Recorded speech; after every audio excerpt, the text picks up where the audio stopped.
mais uma vez na graça e na paz do Senhor. Amém. Quero dizer que é uma bênção e um privilégio para mim poder voltar à presidência do púlpito de nossa igreja. Oro ao Senhor para que continue concedendo fidelidade e amor para pregar a sua palavra com fidelidade. Quero convidar você a abrir sua Bíblia, Lucas capítulo 20, e hoje estaremos meditando nas verdades contidas do versículo 1 até o versículo de número 8. O tema do nosso sermão hoje é a autoridade do Evangelho. Lucas capítulo 20. Eu estarei lendo estes versículos. Em seguida estaremos mais uma vez orando para que os irmãos tomem o seu assento.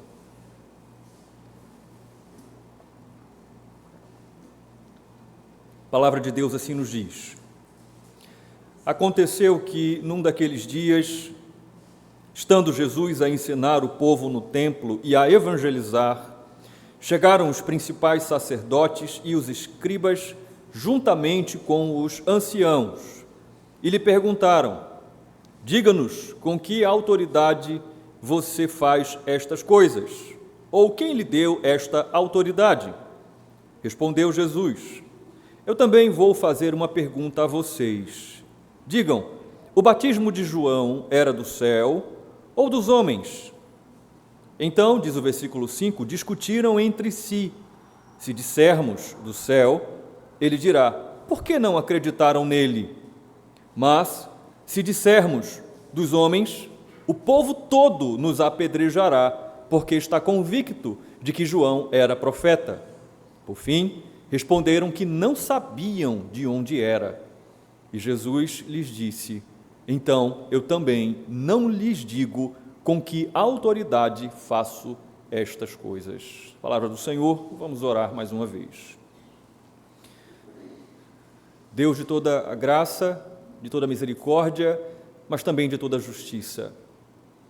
Aqui, conforme o Senhor nos ordena, estamos nós reunidos em Teu nome, ouvindo a Tua voz pela leitura da Tua palavra, e pedimos ao Senhor que conceda graça a nós, pastor e igreja, a mim, como despenseiro das verdades eternas do Teu Evangelho, que o Senhor me conceda iluminação do céu, autoridade, que o Senhor me conceda aquilo que eu necessito para expor de forma nítida, clara, as verdades da Tua palavra, e a igreja, que o Senhor conceda uma mente, um coração abertos, dispostos a receber a semente do Evangelho, a confrontarem as suas vidas com o espelho da palavra e que possam, ó Deus, serem exortados em seus pecados, encorajados em sua santidade e que dessa forma o propósito do Senhor para a nossa vida como igreja seja cumprida nesta noite. Que o Senhor fale aos nossos corações, é o que nós te suplicamos em nome de Jesus. Amém. Podem sentar, queridos.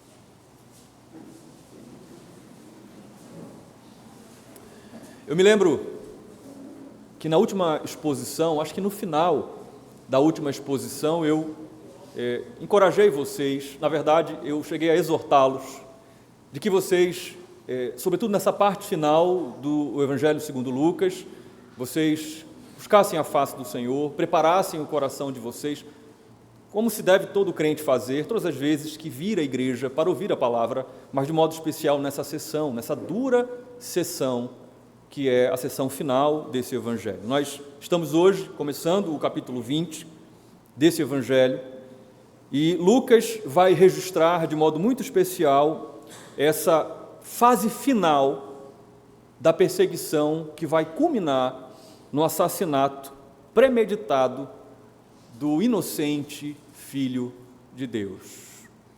Nós estamos de volta às exposições em Lucas, e a semana está avançando. Nós já estamos agora na terça-feira da semana da paixão do nosso Senhor. Ora, se ao longo de todo o ministério do Senhor Jesus Cristo neste mundo, nós vimos vários opositores se levantarem incansavelmente para questioná-lo, para que de modo indireto tentassem impedir o avanço da obra, o avanço do ministério de Jesus, muito mais isso vai acontecer agora.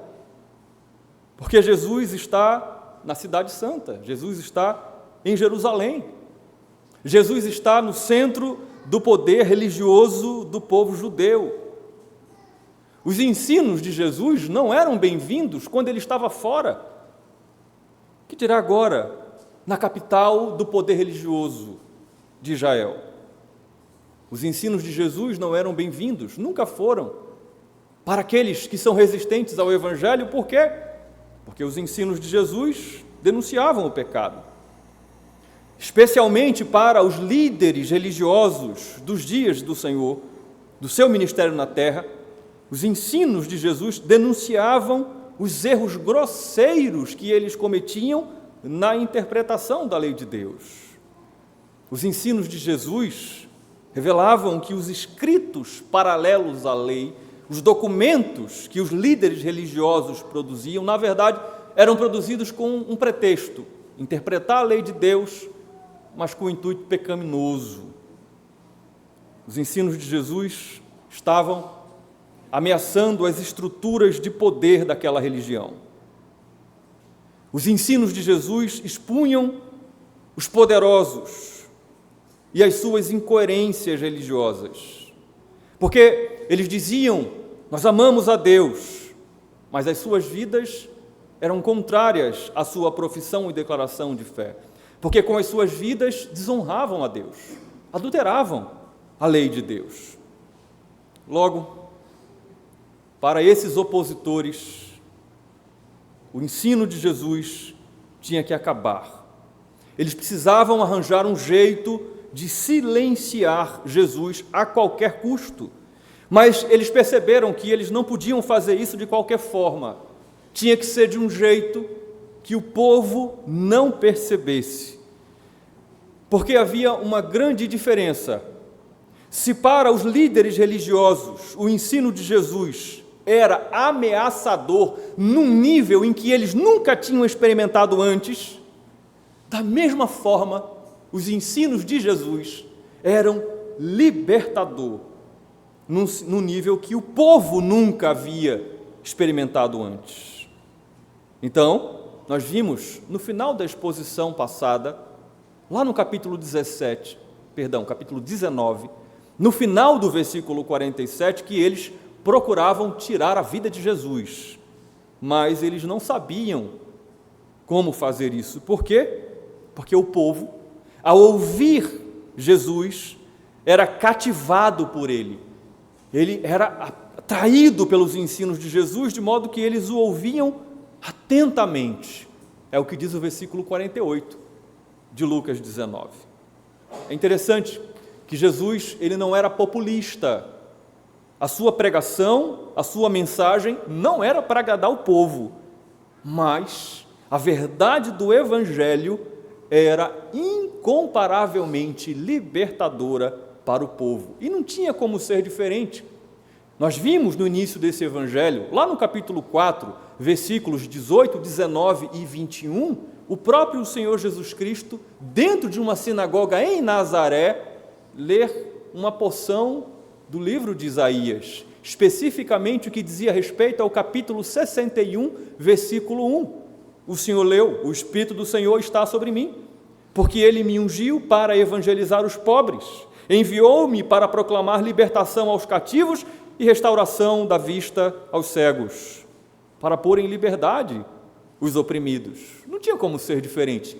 Esse era o Messias, o Cristo de Deus. Então, no versículo 21 de Lucas 4, Jesus diz: então Jesus disse: hoje se cumpriu a Escritura que vocês acabaram de ouvir. É a terça-feira, lá estão os inimigos do Evangelho à espreita, tentando uma forma de silenciar o Evangelho. Agora faltam menos de 3 dias para o martírio do Salvador, mas lá está o Senhor cumprindo a sua missão. Segundo Lucas, capítulo 19, a primeira parte do versículo 47, lá está ele pregando todos os dias. Então, o versículo 1 e 2 nos diz que aconteceu num daqueles dias, estando Jesus a ensinar o povo no templo e a evangelizar, chegaram os principais sacerdotes e os escribas, juntamente com os anciãos, e lhe perguntaram: diga-nos, com que autoridade você faz estas coisas? Ou, quem lhe deu esta autoridade? É terça-feira, o Senhor está de novo na igreja. Ele esteve no domingo, ele esteve na segunda-feira e ele está novamente no templo. Só que desta vez ele não está no templo para purificar, como aconteceu no dia anterior. Ele está no templo para ensinar, para ser mestre, professor, instruir o povo e também para evangelizar, para anunciar a boa notícia, para proclamar o ano aceitável do Senhor, o caminho da salvação, ao povo que tanto necessitava ouvir. Mas como é que isso acontecia na prática? Era simples.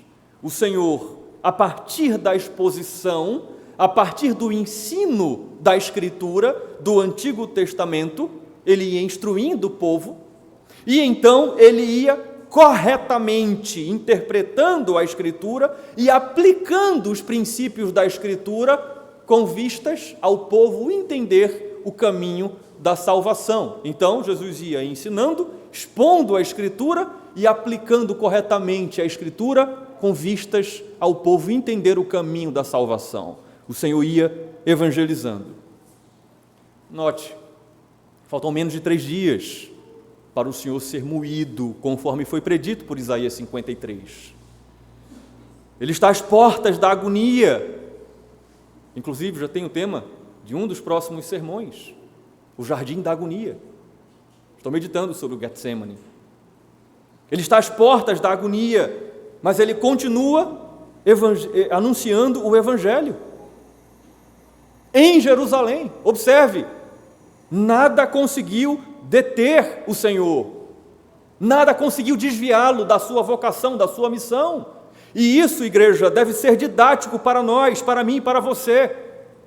É interessante que lá em Sergipe, na semana passada, eu estava pregando em Atos 17 e rapidamente fiz associação, porque Paulo, quando chega no coração cultural e religioso do mundo antigo, Atenas, e quem esteve aqui na doutrina lembra disso, ele fica indignado, seu espírito se perturba por causa da idolatria ateniense. Nós vemos isso em Atos 17 e 16. Mas o que a perturbação, o que a indignação, a santa indignação de Paulo promove nele, produz nele? O versículo 17 de Atos 17 diz que, por isso, ele passou a pregar na sinagoga e nas praças todos os dias. Paulo, de fato, era um cristão. Ele, de fato, era um discípulo de Cristo. Porque é isso, irmãos. Embora as adversidades da vida tentem desanimar aqueles que buscam a Deus, crentes verdadeiros, crentes sinceros, perseveram na missão, avançam na missão. E aqui eu não estou me referindo apenas aos missionários e missionárias de campo, eu estou me referindo a todo crente, todo o cristão, toda a cristã, todos aqueles que foram alcançados pela graça de Deus e que entendem que têm uma missão neste lugar, ser sal e ser luz. Crentes verdadeiros, a despeito das dificuldades que enfrentam, avançam, não dão desculpas para serem infiéis ao chamado e à vocação, não culpam ninguém. Jesus está sendo fiel à sua missão. E então, enquanto ele continua o seu ministério, chega uma comitiva composta por 3 grupos de pessoas, conforme nós vimos aqui no versículo 2. Os principais sacerdotes, e recapitulando para aqueles que já ouviram a explicação disso em outras exposições, eram os responsáveis pela administração, pela supervisão do templo. Os principais sacerdotes eram a nata pastoral daquela época. Eles eram, para você ter uma ideia, liderados pelo sumo sacerdote. Então essa é a primeira categoria de pessoas que compunham essa comitiva, essa delegação. Mas junto com eles estavam também os escribas, estavam os estudiosos, os doutores, os advogados da lei, os grandes intérpretes da lei. Para que você entenda mais facilmente, é como se fossem os grandes nomes da teologia de hoje. Pense aí nos grandes nomes da teologia. Eram os escribas, era a segunda categoria de pessoas, mas a terceira eram os anciãos, eram os presbíteros, que, embora fossem leigos, não fossem tão letrados na lei como os escribas, eram autoridades, líderes comunitários, líderes tribais, representantes das vilas mais importantes em Israel. Eram autoridades civis. Essa não era, irmãos, uma comitiva qualquer. Era uma comitiva composta por autoridades que representavam o temido Sinédrio, a mais alta cúpula religiosa, político-religiosa de Israel. Esse tipo de comitiva, ele só era enviado com um propósito: intimidar aqueles que a recebiam. E eles estão aqui com uma missão: esclarecer aquilo que está sendo apurado por um inquérito policial, porque esse era o poder dessa comitiva, poder de polícia. Eles queriam questionar a Jesus sobre com que autoridade você faz essas coisas. Note que essa pergunta talvez dissesse muito especialmente ao que aconteceu na segunda-feira, no dia anterior, quando o Senhor Jesus, vocês devem lembrar, entra no templo e com aquela corda dobrada, ele purifica o templo, ele derruba as bancas dos cambistas que mercadejavam na casa de Deus. Então, essencialmente, essa comitiva queria saber com que autoridade ele tinha feito aquilo. No entanto, não devemos ter em mente que o propósito era só esse. Não é só esse evento que eles querem entender por que Jesus está agindo como ele está agindo. Eles querem entender tudo o que Jesus fez desde que ele entrou em Jerusalém, porque, afinal de contas, ele foi recebido como rei e ele não se opôs a isso. Com que autoridade você faz isso? Ele está, segundo nós vimos no final do capítulo 19, ele está ensinando no templo e ele está curando no templo. E tudo isso traz para Jesus um peso, aponta para ele como uma autoridade. Ele está se comportando como um Messias. Com que autoridade você faz isso? E não achando pouco, eles fazem ainda uma segunda pergunta para trazer uma ênfase à primeira: quem deu esta autoridade, esta permissão a você? Essas perguntas, como você já pressupõe, certamente, não tinham um intuito de revelar a verdade. Não, Jesus nos responda, nós só queremos saber a verdade. O intuito não era esse. Essas perguntas eram confrontadoras. Estavam sendo feitas por aqueles que estavam no templo há muito mais tempo do que este novato chamado Jesus. Esta pergunta está sendo feita por uma comitiva que é muito diferente desse mísero filho de um carpinteiro que não tem o pedigree de um escriba, de um grande e renomado teólogo. Ele não tem a autoridade delegada legitimamente pelo povo, como, por exemplo, um ancião. Esse novato e desconhecido chamado Jesus não tem, muito menos, a influência político-religiosa daquela rica classe dos sacerdotes maiorais, que consideravam literalmente o templo como sendo deles. Isso aqui é nosso. Quem é você para fazer isso? Quem foi que lhe deu essa autoridade? Em outras palavras, quem disse que você podia fazer isso?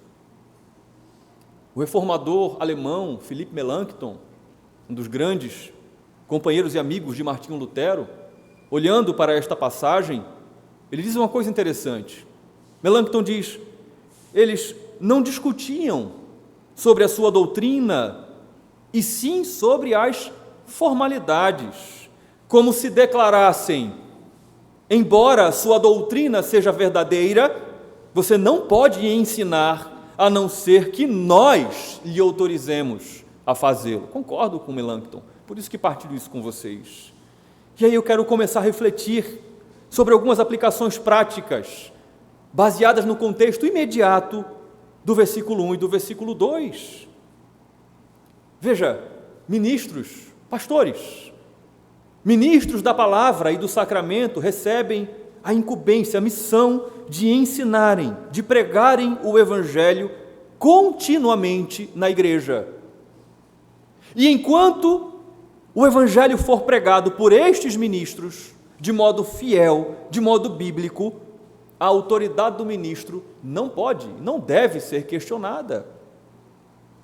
Se a sua doutrina é correta, se ele é um ministro ortodoxo, ele está debaixo da autoridade do evangelho.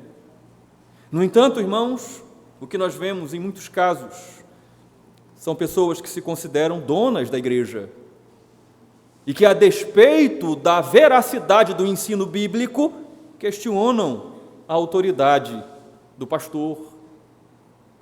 Em muitos casos, nós vemos pessoas trabalharem para minar a autoridade do pastor, às vezes de modo direto, como leões, às vezes de modo indireto, como raposas, como nós vimos nos Salmos. Trabalham para minar a autoridade do pastor diante da igreja. Isso não porque a doutrina do pastor não seja verdadeira, não seja evangélica, mas ela vai de encontro aos interesses pessoais daqueles que se consideram donos da igreja. Observe, essa é uma aplicação para que nós reflitamos com base no que está acontecendo nesta passagem. Essa oposição não está sendo feita pelos romanos. Não é um centurião com 100 soldados pelas costas que estão questionando a Jesus: com que autoridade você faz isso? Como é que você entra, toma o lugar de César e entra em Jerusalém e é aclamado rei? Não. É uma oposição, é uma perseguição que está, mais uma vez, infelizmente, surgindo dentro do próprio povo da aliança. Por isso, embora eu saiba que eu sou o único pastor presente hoje aqui, no entanto, essa mensagem ficará gravada e é possível que algum pastor um dia a assista. Se você é um pastor e isso já aconteceu com você, se você é um pastor e isto acontece atualmente com você, é interessante que eu estava conversando com um pastor ontem, que tem enfrentado exatamente esse tipo de dificuldade na sua congregação. Se você é pastor e isso vier a acontecer com você, o quê? A sua autoridade ministerial, a despeito da sua fidelidade bíblica, ela ser questionada, pastor, não se espante. E nem ache que isso é pessoal, que isso é contra você, é contra o seu nome, porque não é. Observe uma coisa interessante que nós observamos na própria Escritura. Como isso mostra que não é pessoal. Jesus, o Salvador, que está sendo questionado por essa comitiva, ele não era alvo da preocupação destes homens antes de começar a pregar, antes de começar a ensinar, antes de começar o seu ministério. Ao contrário, aos 12 anos, ele está pregando, ele está ensinando na sinagoga. E ele não é repreendido por isso. Nós não temos nenhum relato evangélico nesse sentido. Então, pastor, isso não é pessoal. Isso não é contra você, contra o seu nome. Isso é contra a verdade do evangelho, que muitas e muitas vezes fere o interesse de pessoas que se acham donas da igreja. Mas ainda, se você não é um pastor, se você se sente chamado a abraçar o ministério em tempo integral, se o ardor da vocação arde em seu coração, saiba disto. Esteja ciente do que o Evangelho está anunciando nesta noite. Você deve estar preparado, porque caso o Senhor te conduza ao sagrado ministério e você for um ministro fiel, e só vai acontecer se você for um ministro fiel, certamente, em algum momento, de forma direta ou indireta, a sua autoridade ministerial será questionada, a despeito da sua fidelidade bíblica. Esteja ciente disso, meu irmão vocacionado. Jesus, ele foi questionado A sua autoridade ministerial foi questionada. Jesus, o Salvador, o Messias. E duas palavras. É interessante porque, analiticamente falando, esse texto ele não tem nenhuma complicação gramatical, não tem nenhuma complicação semântica que eu tenha que explicar o sentido dessa palavra. Ele é muito simples, a mensagem é muito direta. A única observação ao texto original que eu faço são as duas palavras que são utilizadas, cada uma em uma pergunta, para que você entenda a profundidade do que esses homens estão questionando. A primeira pergunta é: que tipo de espécie? Qual é a natureza da autoridade que você tem? Do que ela é feita? Do que ela é constituída? A segunda pergunta é: quem? Qual é a fonte desta autoridade? De onde vem a autoridade que você alega ter, que você demonstra ter? Note a incoerência, preste atenção nisso, porque essa é a inclinação do nosso coração, nos opormos ao Evangelho. Note a incoerência e a loucura da carne, porque no momento, em Lucas capítulo 11, versículo 15, esse mesmo grupo de opositores se sentiu capaz de olhar para Jesus, fazer uma análise psicológica, espiritual e dizer: tudo que ele faz é por causa do poder de Belzebu. Está explicado. Essa é a fonte do seu poder, da sua autoridade. Mas agora eles querem saber qual é a fonte. De onde vem, qual é a natureza, do que ela é feita. É possível que nesse momento, talvez, isso é uma inferência, um pensamento, depois de muito pensar, elaboraram essas duas perguntas e pensaram: nós vencemos. Não há como ele escapar a essas perguntas agora, porque se Jesus atribui a sua autoridade aos homens, se a sua autoridade vem de si mesmo, é uma autoridade humana, ele vai de encontro a tudo o que ele fez e disse no seu ministério, porque ele começa o seu ministério em Nazaré, Lucas capítulo 4, dizendo: hoje aconteceu, se cumpriu o que foi predito pelo profeta, o Espírito do Senhor Deus está sobre mim, porque ele me ungiu para pregar o ano aceitável do Senhor. Mas se por outro lado Jesus atribui a sua autoridade a Deus, então ele pode ser acusado de forma formal e condenado como blasfemo, que é o que vão fazer, mesmo sem provas para isso.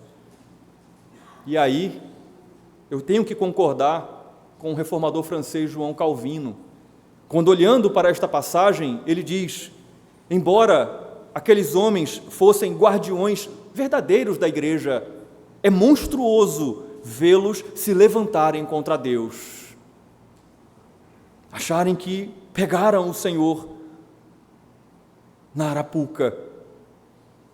Então, o versículo 3 e 4 nos apresenta a resposta do Senhor. Jesus respondeu: eu também vou fazer uma pergunta a vocês. Digam, o batismo de João era do céu? E aqui eu quero logo esclarecer para você que o Senhor está usando um circunlóquio.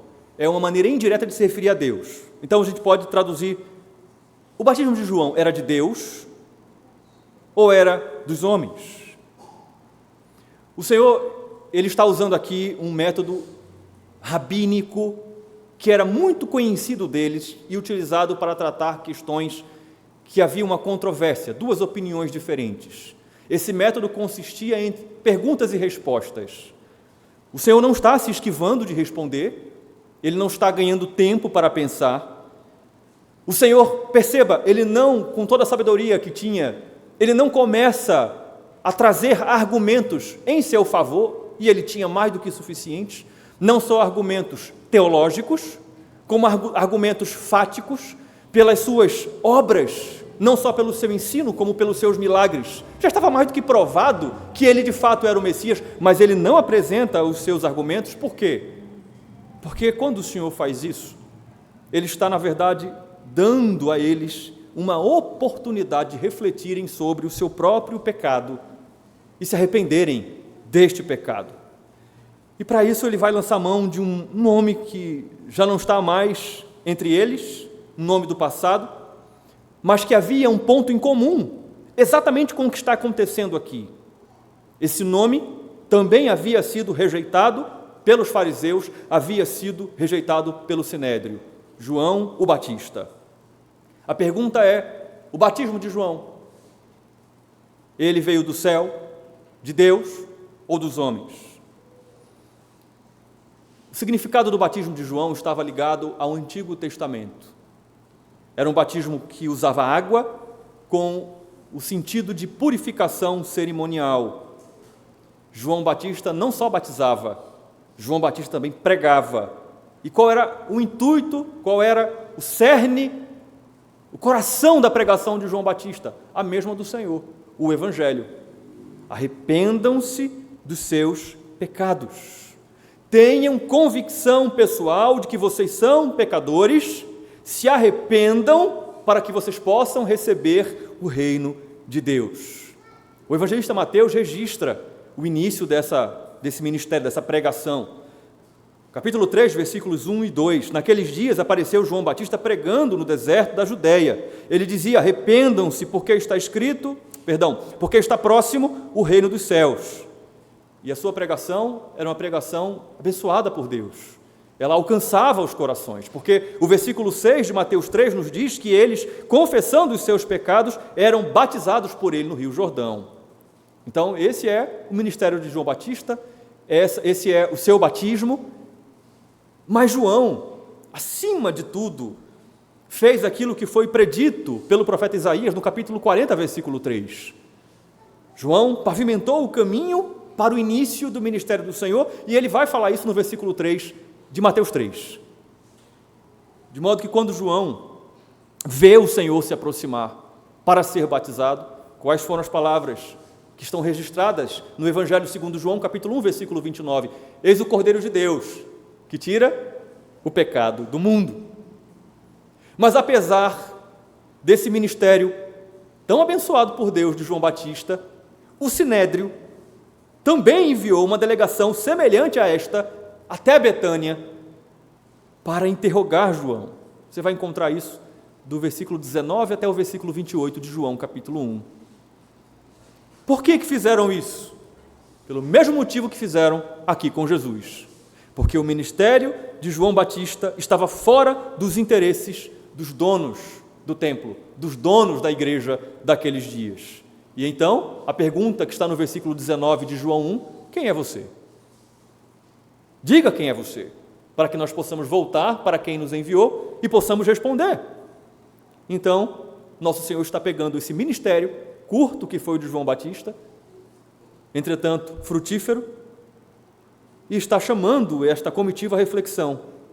Depois de todo esse tempo, a que conclusão vocês chegaram? O batismo de João é dos céus, é de Deus ou é dos homens? Aí o versículo 5 e 6 nos mostra o que aconteceu com eles. Isso gerou uma discussão, uma conversa. Não entenda discussão no sentido alto, murmúrios. Eles se reuniram, confabularam, para entenderem o que poderiam fazer, o que poderiam falar, o que poderiam responder. Discutiam entre si: se dissermos do céu, ele dirá: por que não acreditaram nele? Mas se dissermos dos homens, o povo todo nos apedrejará, porque está convicto de que João era profeta. Preste atenção que a intenção desses opositores do Evangelho não é a paz. De novo, não é a paz e nem é a verdade. Eles só estão preocupados com seus interesses. Abertamente eles estão reconhecendo com o que eles estão confabulando. Eles estão reconhecendo: se nós dissermos que não é do céu, que é dos homens, nós vamos ser mortos pelo povo. Por quê? Porque o povo reconheceu João como profeta, mas nós não. Então nós não podemos fazer isso, porque nós podemos morrer. Então tem dois problemas. Se eles respondessem que o ministério de João tinha uma origem humana, eles seriam apedrejados. Por quê? Porque a lei de Deus, em Deuteronômio capítulo 13, versículo 10, dizia isso. Eles seriam apedrejados como falsos profetas. Ore pelo pastor, ore pelo seu pastor, ore pelos pastores em geral, para que o Senhor conceda a eles, a mim, aos pastores, a graça de serem fiéis, a não temerem os homens na pregação do Evangelho. Porque na antiga aliança, e embora essa lei civil não exista mais, mas o princípio que ela define, que ela defende, continua em voga. O que acontecia com os falsos profetas, com aqueles que pregavam não a palavra de Deus? Deuteronômio 13:10 diz: vocês devem apedrejá-lo até que morra, porque ele procurou afastá-los do Senhor, seu Deus. Então eles não queriam que isso acontecesse, era um problema muito sério. Só que então vem a segunda questão: eles não precisavam morrer, bastava eles admitirem. O ministério de João teve origem no céu, o ministério de João teve origem em Deus. Mas por que eles não queriam fazer isso? Por conta de dois problemas. Se eles fizessem isso, eles teriam que reconhecer que eles pecaram. Eles teriam que baixar a cabeça e admitir: nós estávamos errados. De fato, João era um profeta de Deus, e eles não tinham condições de fazer isso. Mas havia um segundo problema para eles, que era ainda maior.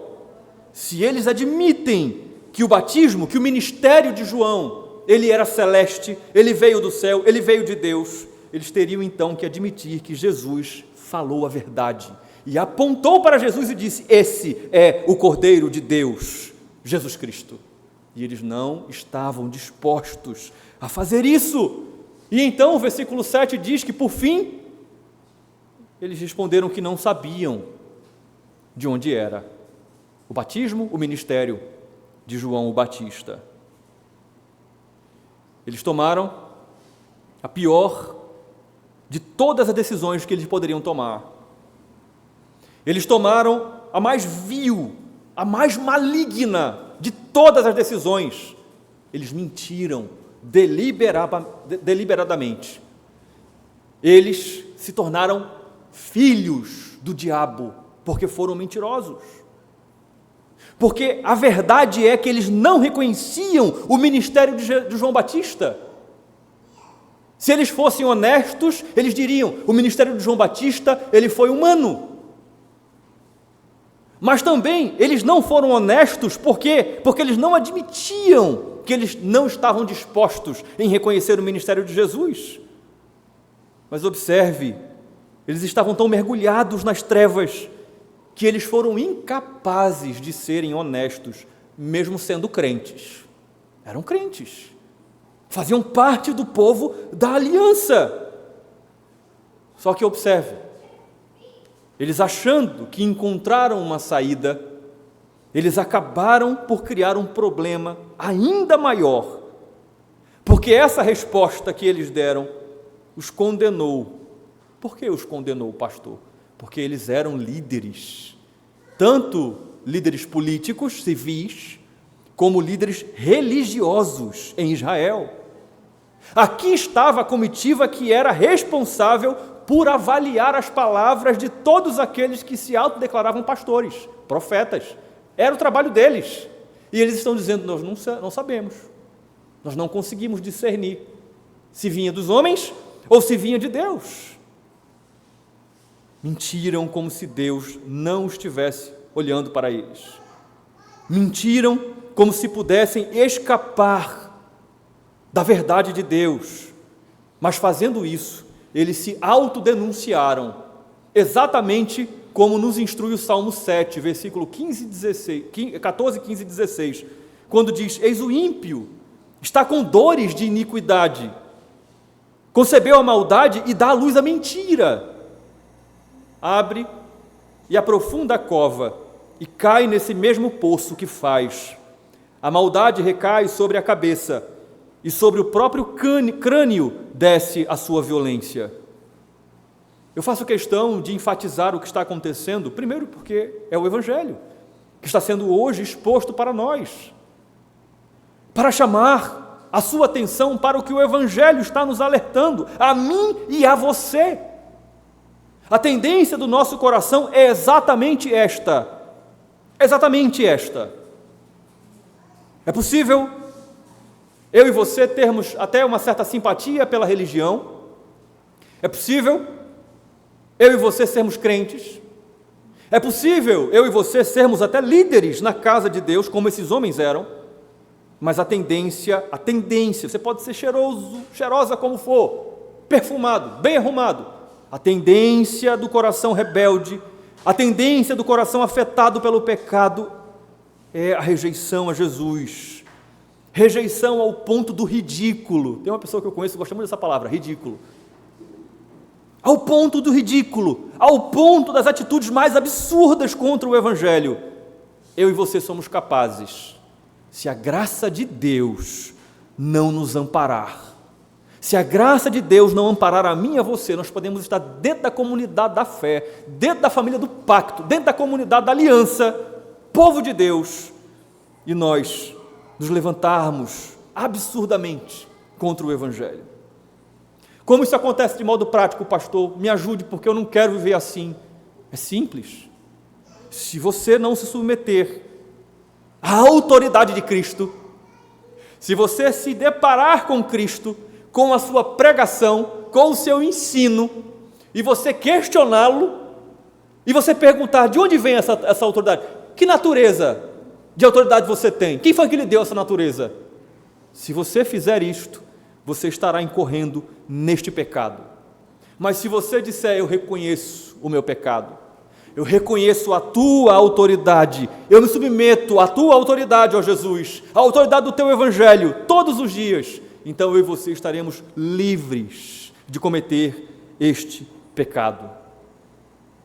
De modo que o Evangelho hoje dá a mim e a você essa oportunidade de ouvirmos a pergunta de Cristo, oportunidade de analisarmos a nossa vida, analisarmos o nosso coração, a disposição, as intenções, a motivação do nosso coração, analisarmos as nossas atitudes, a nossa vida, como é a nossa vida diante da autoridade de Cristo e do seu Evangelho. A pergunta é essa: o batismo de João procede de onde? Para mim e para você. E aí cuidado, para você rapidamente não responder assim, opa, essa é fácil, vou passar, veio de Deus, veio do céu, mas você viver uma vida desconforme. Se você admite que o batismo de João, que o ministério de João, ele veio de Deus, então você tem que admitir que ele apontou para Jesus Cristo, o Messias de Deus, e você tem que admitir que Jesus Cristo é o Senhor. E você deve submeter a sua vontade, a sua autoridade, a palavra do seu Evangelho em todas as áreas e em todas as coisas. Então cuidado para não admito que a autoridade de João Batista, de Jesus, veio tudo do céu, e não viver de acordo com a sua profissão de fé, como estes homens viviam. Nós amamos a Deus, mas de onde é que vem a tua autoridade? É uma oportunidade para que nós não mintamos para Deus, com o intuito de nos safarmos, de acharmos que Ele não está vendo, a disposição do nosso coração de nos rebelarmos contra a autoridade de Cristo, contra o seu Evangelho. Devemos ter cuidado, porque Cristo conhece o nosso íntimo. Cristo julga todos os homens, todas as motivações e intenções do coração, assim como Ele fez com esses homens, dando a sua resposta. Ele dá a sua resposta. No versículo 8, Jesus lhes disse: eu também não lhes digo com que autoridade faço estas coisas.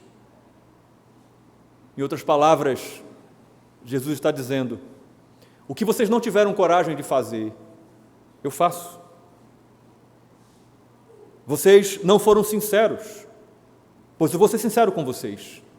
A minha resposta para vocês é essa: eu não preciso dizer a vocês qual é a natureza da minha autoridade e de onde ela vem. Jesus disse: além de não precisar, eu não quero. Eu estou diante de uma comitiva policial do Alto Sinédrio, eu não quero responder, eu não preciso responder a vocês, eu não quero responder a vocês e eu não vou responder a vocês. Se vocês, Jesus diz, admitem que não têm condições, que não estão aptos para avaliar o batismo, a profecia, o ministério de João Batista, então vocês também não estão aptos para avaliar o meu ministério. Eu não devo satisfação a vocês acerca da minha autoridade, nem quanto à sua natureza, nem quanto à sua origem. E aqui eu volto novamente para os pastores, para os ministros do Evangelho. O versículo 8 estabelece para os pastores, para os ministros da palavra e do sacramento, um padrão. Esse é o padrão que deve ser seguido pelos ministros fiéis do Evangelho, quando a sua autoridade for questionada, mesmo que eles estejam sendo fiéis na pregação, no ensino, na aplicação e na condução da sua vida ministerial. O padrão é esse: ministros fiéis não devem satisfações aos inimigos da cruz de Cristo. Na verdade, ministros fiéis não devem nada aos inimigos do Evangelho. Nada. Ministros fiéis devem continuar pregando o Evangelho em tempo e em fora de tempo. Esse é o papel, essa é a missão do ministro da palavra e dos sacramentos. A despeito de cara bonita e de sorriso, ou a despeito de cara não tão bonita, para não dizer cara feia. E qual é a missão da igreja? Qual é o papel da igreja neste trabalho, nesta relação? A igreja deve se sujeitar à autoridade de Cristo. A igreja deve se sujeitar à autoridade do Evangelho. A igreja deve se sujeitar à autoridade do Evangelho sobre o ministro enquanto ele for fiel no exercício do seu ministério. E não é à toa que os nossos documentos internos em nossa igreja falam sobre isso. Do contrário, se a igreja, aliás, se não, todas as vezes que a igreja, e eu digo individualmente falando, eu não digo apenas corporação, a família, o oficial, o líder, o novo convertido, o antigo da igreja, todas as vezes que se levantarem contra a autoridade de Cristo, do Evangelho, sofrerão as duras consequências da sua rebeldia, dentre elas, a frieza espiritual. E aí, nesse sentido, tem um teólogo que é um pouquinho mais novo do que Melanchthon e que Calvino, William Hendrickson. Ele fala uma coisa interessante que eu partilho com vocês, caminhando para o fim da mensagem. Hendrickson diz, aqui se ensina uma coisa importante, uma lição importante, prática. Hendrickson diz, os oponentes de Cristo fracassaram em descobrir a verdade, porque se endureceram contra ela. A razão porque muitas pessoas, ele continua dizendo, a razão porque muitas pessoas conhecem tão pouco sobre Jesus e sobre a alegria de viver a vida cristã, é que se recusam a submeter-se à sua vontade. A oração de todos, diz Hendrickson, ele termina dizendo isso, deveria ser, ensina-me a fazer a tua vontade, porque tu és o meu Deus. E ele fala isso baseado no Salmo 143, versículo 10. Não é à toa, irmãos, Igreja do Senhor, que este episódio está registrado nos evangelhos sinóticos, Marcos, Mateus e Lucas. E aqui em Lucas, o Espírito Santo está usando o evangelista para deixar claro para os seus leitores, que você sabe muito bem, eram gentios, isso inclui a mim e a você, que a autoridade de Jesus é divina e absoluta.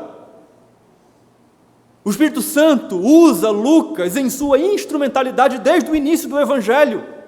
Já no capítulo 1, Lucas apresenta a autoridade de Jesus, porque ele é o Filho do Altíssimo. No capítulo 2, versículos 11 e 16, Lucas apresenta Jesus como a autoridade absoluta e suprema, porque ele é o Cristo. No capítulo 4, versículo 34, o Espírito Santo usa Lucas para apresentar Cristo como autoridade absoluta, por quê? Porque ele é o Santo de Deus. No capítulo 5, Cristo é apresentado como autoridade absoluta porque ele é o Filho do homem. No capítulo 18, ele é apresentado como o filho de Davi. No capítulo 19, ele é apresentado como o rei de Israel.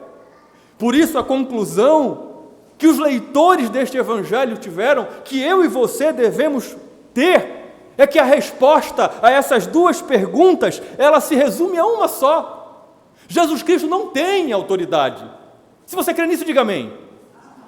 Jesus Cristo é a autoridade. A autoridade é Ele. Qual é a natureza da sua autoridade? Sou eu. De onde vem a sua autoridade? De ninguém. Eu sou a autoridade. Eu vou perguntar de novo. Se você crê nisso, diga amém. Essa é a resposta que Jesus negou àqueles homens. Essa é a resposta que, na verdade, eles já haviam recebido ao longo de toda a manifestação do seu ministério até este momento.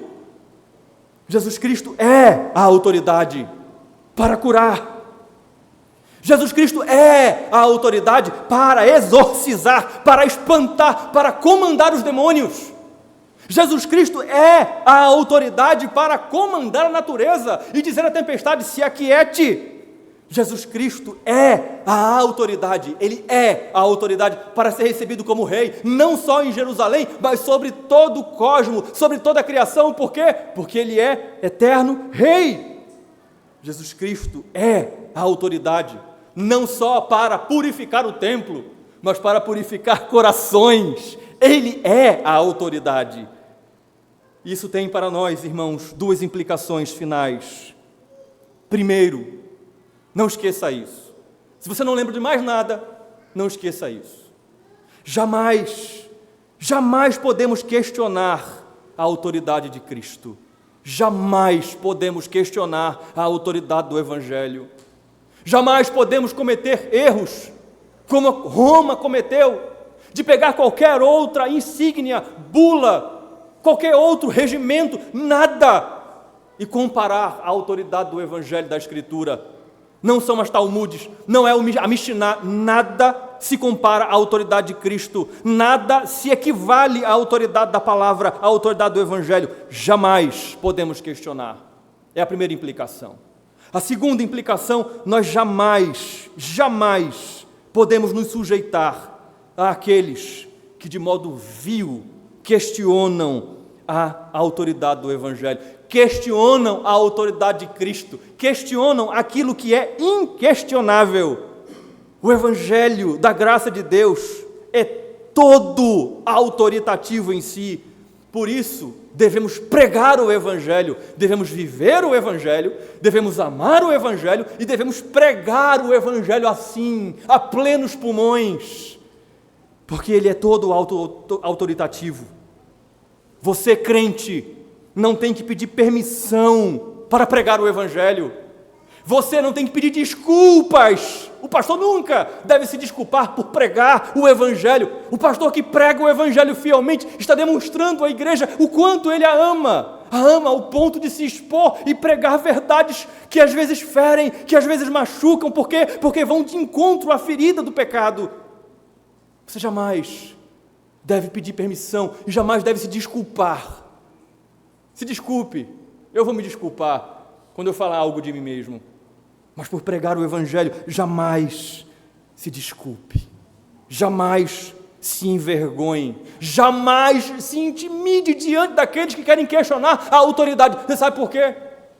Porque a autoridade não é minha, porque a autoridade não é sua, ela não é inata a mim, a você, ela é atribuída.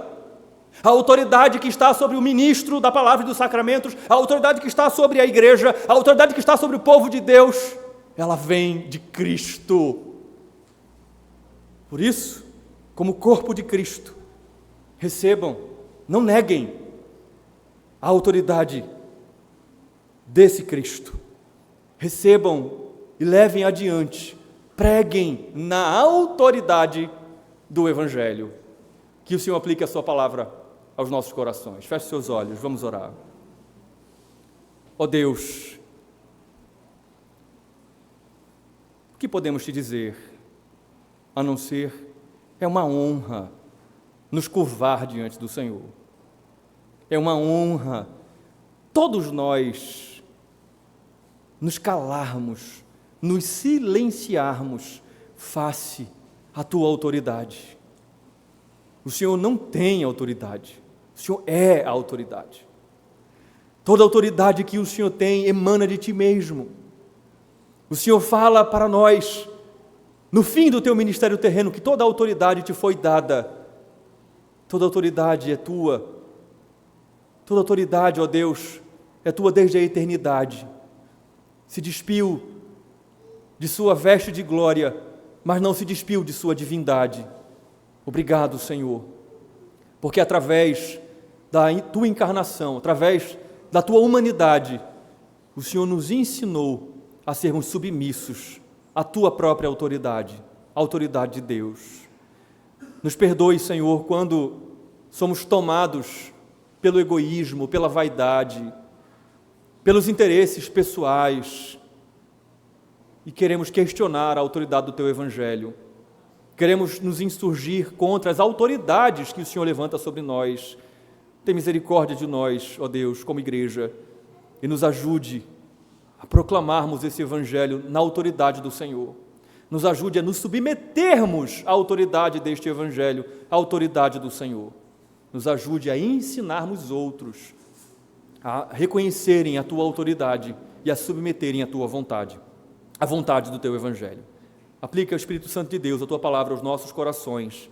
É o que te pedimos em nome de Jesus. Amém.